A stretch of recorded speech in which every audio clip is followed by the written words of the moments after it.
the next couple people we want to bring on are Brian and Lori Halloran of Butter Cuisine, and also Chris Muller. Chris is a professor at Boston College School of Hospitality. Boston University. Sorry, Boston University School of Hospitality. He has owned and operated multiple restaurants in Florida and in Boston and in New England. He's even written a couple of books, one, The Leader of Managers, and he co-wrote Managing Managers, and he received his master's and doctorate from Cornell University, a chef with a PhD. Thank you, welcome. I'm a maitre d' with a PhD. The chef is the other guy. I'm the front. Okay, yeah, I mean, you've run restaurants, yeah. Yeah. And then we also have Brian and Lori. Brian is a French-trained chef. He's worked in 3 Michelin-star restaurants around the world and has gone on to run restaurants in Boston and throughout New England. He has taught at Cornell for 10 years, and now he runs Butter Cuisine with his wife, Lori, who does all things marketing, and she has over 40 years experience handling sales negotiations and has a passion for sales, and is bringing all that to Butter Cuisine to make sure that they are staying alive and well. Welcome. Thanks for joining us. Thank you for letting us be here. Yeah, so I mean, the topic of our conversation in the next few minutes is the do's and don'ts to preparing to reopen. But first, it'd be great to hear a little bit about Butter Cuisine, how you got started, and what the state of your business is today. Sure, great question. So Butter Cuisine is just about 3 years selling, and it has been a really fun ride for us. We really enjoy what we're doing. We prepare all our butters at Hope in Maine in Warren, Rhode Island, which is a really great innovating facility for people who have a startup business idea. And Brian was up there yesterday morning at 4 a.m. getting going on the butters. Butter.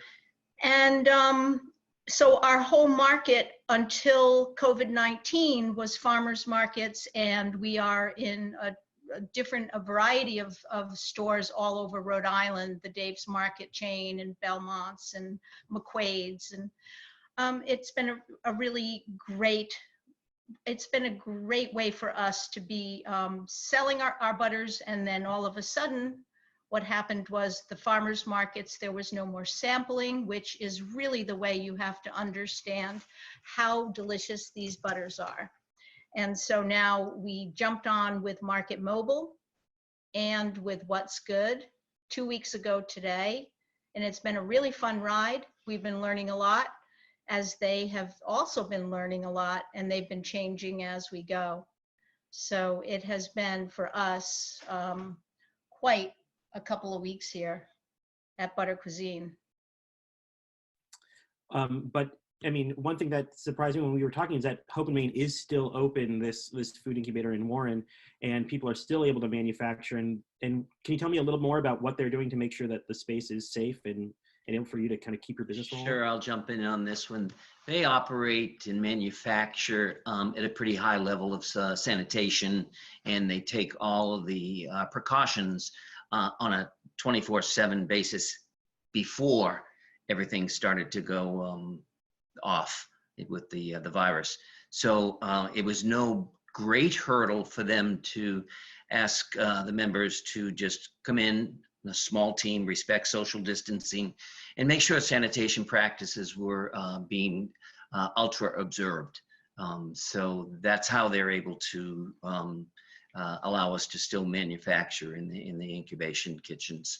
And it's a really, really well-run organization, so that there are checks and balances to just about every movement that you make there. One change they did make was it was always opened, a 9 to 5 type operation where people could actually go in. Oh, that's right. And they could learn about starting a food business. And Hope in Maine, the team would be happy to show you all around and take you through. And now the building is always locked, and you have to have a fob, electronic key that you swipe when you go in. And our procedure always is with masks and gloves and hairnets, etc. And we go really early. No one else is there. So that's one of my keys. Yep, get it done early. In and out. Yeah. Scheduling your time early. but other people are also using the space, and they're also doing all right. I assume it's mostly the CPG makers right now. Sure. And we Yes. clean everything It's before all we leave. sanitized. Yep. We clean and mop, and everything's done that way. And so you said you're starting to use Market Mobile and What's Good. How has that process been? Well, it's been, there's been a lot of changes since we started because Market Mobile was always delivering just to restaurant and stores. And then they actually switched gears. So they're still, of course, delivering to restaurants that are using them and stores, but they've also opened it up so they're actually, they will deliver for us. There's certain minimums they'll deliver for. And they also have a pickup service right there in Pawtucket at the Farm Fresh headquarters. And for us, we just jumped in and didn't really know what was going on. And at first the sales were really great. And then all of a sudden, I think they were getting overwhelmed and they need to shut down several hours after they open for ordering. So that's been a different adjustment for us. We totally understand it. And then with What's Good, they have been steadily growing with us. I think I showed you the other day, and it's continuing on here with them. We've been taking orders all day long, and they are continuing here to show the people that are ordering on this, the screen here. So that for us, they have it set. They've just hired, we got an email today. They've hired 7 new drivers overnight. They've got 6 new packers. They're delivering Monday, Wednesday, Friday. And they're just very excited because they're getting a lot of people in the email. They said a lot of people that were ordering from Whole Foods have now switched to them because the deliveries are getting there on the day that they say the deliveries are going to get there. So even if you get your delivery at 10 p.m., your delivery is there on the day you order. And you're getting a local product. Yeah, the one thing that they have changed, Avi, the What's Good people, they just regulated, normally you could order until 11 p.m. the night before the next day delivery. And then you came later in the day to deliver. So as of today, the email said, you have to order the day before at 1 p.m. and then your delivery will come, but we have to get it there much earlier in the morning to them, so they can make their delivery deadline. So everything is changing. And, in a couple minutes, we'll get deeper into, the impact of restaurants. Obviously, Brian, you have extensive experience dealing with this in restaurants, but I'm thinking actually out loud right now and realizing maybe there's an opportunity for restaurant owners who are currently closed, people who don't have the time, obviously, to kind of shore up their strategy and business operations, but also maybe to make a new product. Maybe they should can that. There you go. Make that. Well, a lot of restaurants, they feature their signature hot sauces or maybe their meatballs or what have you, and do the little takeout as you're exiting by the hostess stand. So that's a great opportunity. You're right. You just have to make sure that you get it approved by the regulatory people before you can start selling that sort of stuff out to the public. It's got to be tested, et cetera, and stuff, so that you don't, And maybe that'll actually take up all the time those few months that they're. Well, great. Yeah, and that's a great segue into what you have to do in order to make a product. And so you're a vendor out there, you're a Rhode Island maker. You have to realize that there are going to be some next steps involved during and after the COVID, if it lifts, how it's going to lift. So my forte for the last 20 years has been in seafood and dairy manufacturing. So I kind of understand the mechanics involved with scaling up for a large production from a recipe, say, of 20 people up to about a 50,000 pound run. So what we do in the R&D kitchens is reflective of what goes on with my little small business. It's very organized and very checked and balanced. And right now we have a great opportunity to take a look at what is going on with the small businesses that are food makers here in the state. So I've got a couple of pointers, if I could share them with the audience. I think that would be a great start to, see how if we can help each other with this. I mean, the big thing is don't hibernate. Whatever you do, you've got a lot of opportunities out there right now as an owner of a business to take some positive action so that you're not caught behind the 8 ball as you move on day one. I'm sure the governor is going to give us a nice lead time of at least 72 hours, if not longer. And it could be, everybody's speculating how it's going to go. It'll be small operations. Will it be tourist operations? Will it be mom and pop operations, etc.? Or will it be the big chains that'll be allowed to open first? Who knows? So don't hibernate. Stay informed, of course. There's no excuse for not understanding what's going on, especially in your industry. Look for opportunities that are out there. Think it through. Be sure that you're following all of the health codes. Stay online with the Rhode Island Health Department. There could be new ways that we have to set up farmers markets or retail shelving or produce departments, how you display your vegetables at a farmer's market. All of these things are going to be starting to change as we're moving forward in post COVID-19. So please stay in touch with those folks. You have to retrain your employees. Got to make sure that they're hip to what is going on with the new rules and regulations. How are they going to handle social distancing? How are things going to be served? The customer has to understand the social etiquette involved in service these days. How do you handle products, when you're selling them at a table at the farmer's market? So you have to make sure that you're, if you can't sample, you're going to have to come up with a way of teaching your employees how to sell the product without sampling it, which is key to a lot of us who work the farmers markets. You have a little taste of pepper jam and you say, here, try this. And that's what the sizzle that sells the product. A couple of other things that might come into play would be perhaps checking with your ingredient suppliers, what trends are happening for them, how new packaging for them is preventing cross-contamination. You network with the other vendors, you make your buds at the stalls, and it's kind of like a counter culture, if you will. Bunch of little gypsies working the farmers markets, and we all have to stay in touch together and support each other. And be cognizant of what's happening at all of the different types of operations that are out there. How are food trucks handling things? How are cafes, the small to-go cafes, the Dunkins, the Starbucks handling their products? They've got mega corporate people that are there that are trying to innovate as they go with all the different service things.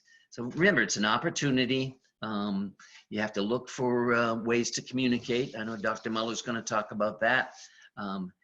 Be aware right now of any cost increases that are affiliated with the COVID virus. Staffing is going to be a huge problem in manufacturing as this progresses throughout the month or time to come. So prices will be going up. There'll be wages to deal with that you're going to have to, as an operator, absorb. Your margins are going to differ. You're going to have to work with your marketing people. I've only got one, and she's really easy to get along with. So we are discussing new ideas on packaging, branding. I'd love to hear Chris Muller's take on branding and how we can opportunize that. Look for line extension opportunities. Maybe you've got a real hot seller in one style, kind of compound it a little bit, bring it out a little forward. And if you're in a brick and mortar and you think you're running out of things to do, you can always keep a person busy by clean. You got time to lean, you got time to clean is the old adage.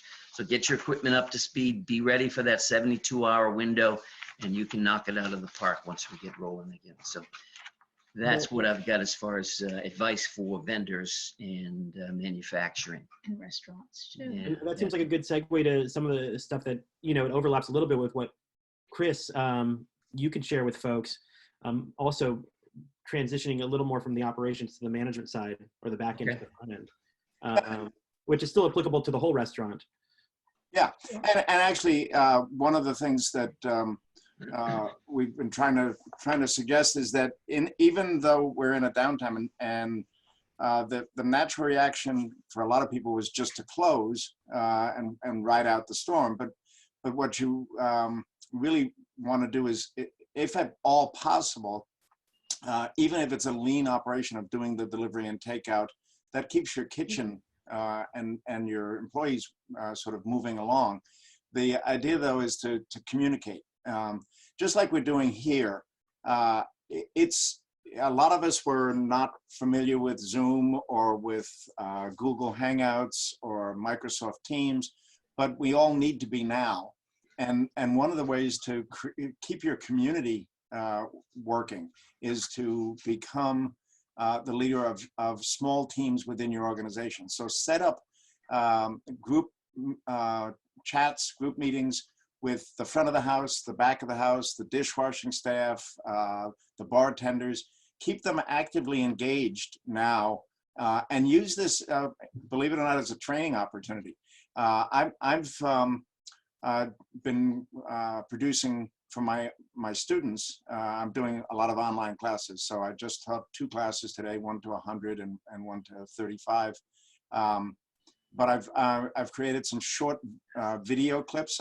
I just did one I'm going to show next Tuesday on bar controls. I set up a little miniature bar in my on my kitchen countertop to show how you can do some bar controls, and you could do the same thing to make cocktails. You could do the same thing with your chef showing new recipes, so that you're thinking about what's going to happen when you get ready to open. Now, the important thing here is to remind yourself that you also need to talk to your customers. Just as we were shut down rather quickly, we want to be prepared to ramp up quickly. So we heard from the governors that, okay, tomorrow at noon or Saturday at midnight, we're going to go into the shelter in place. Well, if we're going to be told 72 hours, 48 hours, 24 hours, 12 hours in advance that we're going to be able to loosen some of these items, these controls, then we need to be ready for that, because we can't afford to lose 3 days or an extra week in ramping up. So in a seasonal business, Brian and I worked on the Cape. We worked in Nantucket together. I managed a hotel over on Block Island years ago. And starting a seasonal business is a multi-week process. You got to ramp up your staffing, you ramp up your orders, you ramp up writing menus. You have a sort of slow build. Well, now what you got to be able to do is do all of that in 3 days or 2 days. So now is the time to do the preparation for that, the planning for that. Meet with if you're the manager or the owner, meet with the chef, meet with the wait staff, meet with the bartenders, do a ramp up scheduling plan for, and a phone tree or a planning session, so that when you hear, you know how to get started again. That means that what are you going to have to do? You're going to have to talk to your bank or your payroll processing people, because you're going to need to start writing payroll checks. If you're going to try to get some money through the CARE program, if it's ever released, you're going to want to have that money available to keep your staff on the payroll. You want to start talking to your vendors like Brian, or to the meat companies, to the dairy and egg company, to Cisco or US Foods, and have your orders ready to go. Just like you have a par stock, you should have that first order ready to go. Part of it is planning a shorter, more condensed menu of things that are going to be easy to prepare and get stored. Maybe stock the freezer with some sauces and prepared foods that you can just take out and immediately get back into your process. So we created a small checklist of items that you want to talk about. One of the things that you want is to make sure you have some cash on hand. Make sure you're petty cash. You don't want to run to the bank and have a run on the bank, but you should probably have, as a normal operation, somewhere a couple $100 so that you can pay some vendors in cash. You want to test all your computer systems, all the POS systems. Oftentimes, if you shut them off for 24 or 48 hours, they will hibernate, and it's an actual a recycling process to get them up, depending on when you bought them and whether they're in the cloud or native to your bar or your cash register in the cashier station. You need to make sure that you've got all your health inspections and your fire inspections, your building codes. Just make sure you keep in contact with them. I've always said that the health department was my friend. Because I eat in my restaurant too, but you want to make sure that you're the first one to get approved. The same with your ANSEL system, the fire control systems. If they go dormant, they might need to be recharged. Schedule your do a ramp up scheduling for the. Make sure you keep a contact list for all of your employees so that you know how to get in touch with them. Some are going to have cell phones. Some are going to want to get an email or a text message. Keep that current now and get all the staff callbacks ready to go. The kitchen production schedules. This is the time to actually say, okay, we're gonna need to have these things done. Put those schedules together for that 72, 48, 24, and 12-hour plan, and keep it in a binder, keep it on your computer, wherever you have it, but know that it's done. So the minute we hear, bam, we can get back into work. Refresh the staff and do some training. This is a great time if you've got a full service restaurant to do wine training, bar training. It's a great time to keep people activated by, even asking them to watch a great restaurant food movie and then talk about it together. A big night or one of those. You got to call your vendors, and especially people that are non-food vendors. If you've turned off your kitchen, you have pilot lights, you got to restart your pilot lights, or you restart your gas, clean your hood ducts. This is a good time to clean your hood ducts if you haven't in a while. Check the refrigeration condensers, look at all the bulk CO2 tanks, call your beer, wine, spirits, coffee, or your beverage people. Make sure your security systems are up and running. Make sure the alarms have been tested so you don't trip them by mistake. Talk to your uniform and linen services, ask them to be prepared for when you give them a call. Pest control, if you've been down for 2 or 3 weeks or a month, I just happened to see the pest control guys out in the back of the restaurants near my house. Make sure that your pest control is up to date. Make sure your waste contract, that the guys are there, get ready to pick up the garbage. And also, if you haven't cleaned your grease traps in a while, this would be a good time to get that done. Make sure the dish machine supplies are up. Many of us lease the dish machines. Make sure they're up and running. You've got to restart them all with some lead time. And I said to payroll services, clean all your glasses. And if you think about it, if you've been closed for 3 weeks now, you're going to be closed for 3 weeks more.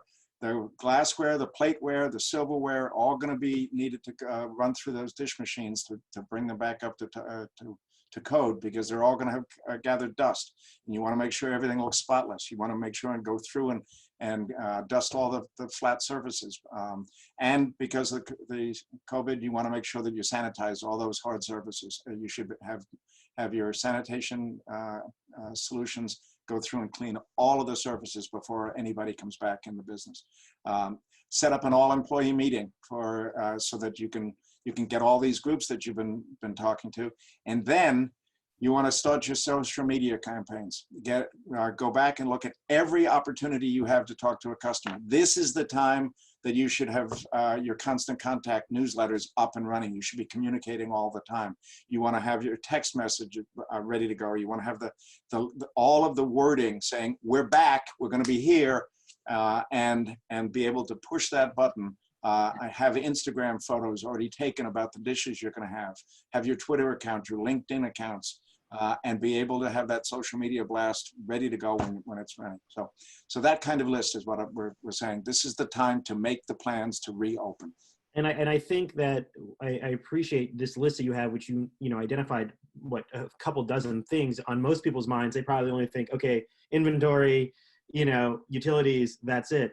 So there really is so much. One thing we had Andrew Vioral mention and make a couple comments, and the one I want to kind of pull from that is see if you can push, forgive, or forbear some leases, mortgages, and that plays into this issue that I can imagine that a lot of people will face around their vendors, late payments that they can't make now from March that they won't be able to make, and how do they arrange to get that vendor to get started with them in June, even if they owe $1,000, $2,000. What I would suggest, and Brian and I had a restaurant together, and you get to a certain point if you've got a bad patch. The natural thing is to hide, is to go and run. Don't answer the door. Put the invoice in the drawer and hope that they forget about it. I suggest that this is actually the time to run towards your creditors, to run towards the vendors and ask them to be interactive with you. They're in the same position you are. I know of a very large local chain here in Boston that's announced they're not going to be paying rent. I talked to one of my friends, the Mass Restaurant Association has suggested that negotiate the rent based on your sales. And what do we say? Well, we all have a guide from the NRA's operations guide that we'd love to have a 6% occupancy cost. Go to your landlord, go to your vendors and say, look, I'm not in a position to pay now, but how about if we go and say, as my business ramps up, I will pay you 6% of my revenue as it comes back. If I'm doing delivery and takeout, I'll give you 6% of whatever that was. I used to be doing 20,000 a week. I'm doing 5 now. I can't pay you my normal rent, but I will share the business with you, and I'll give you 6% of that $5,000. And then when the season starts, I'll make arrangements. Maybe we'll pay you an extra 5% or 10% once the business comes back in some kind of way. Do the same thing with your vendors. Say, look, I want to pay you, but I can't pay you my full bill. I'll give you what I can, but maybe it's a percentage of what my business is. But the idea is call them on the phone and ask them to be your partner, basically, because we're all in this together. And I would suggest this is the time to run towards your vendors, not away from them. And the landlord's not going to find anyone to fill your spot right now anyway. No, so they're going to take that $1,000 if they can, I'd like to make one comment. As a landlord, we've had a lot of tenants say to us that they want to defer the rent for 90 days. A lot of landlords are getting their banks to agree to defer it. So that's one of the things that's going on out there. Yeah. But I think, James, it's a really good point, but we have to have that conversation that we started this entire thing is talk to your vendors, talk to your banks, talk to your investors and say, maybe it's a time for a margin call. I just need I need you to throw me another $5,000, $10,000 to get me through this. But if you talk to the landlords and ask for that extension or come out with a payment plan, it's going to be a lot easier to restart.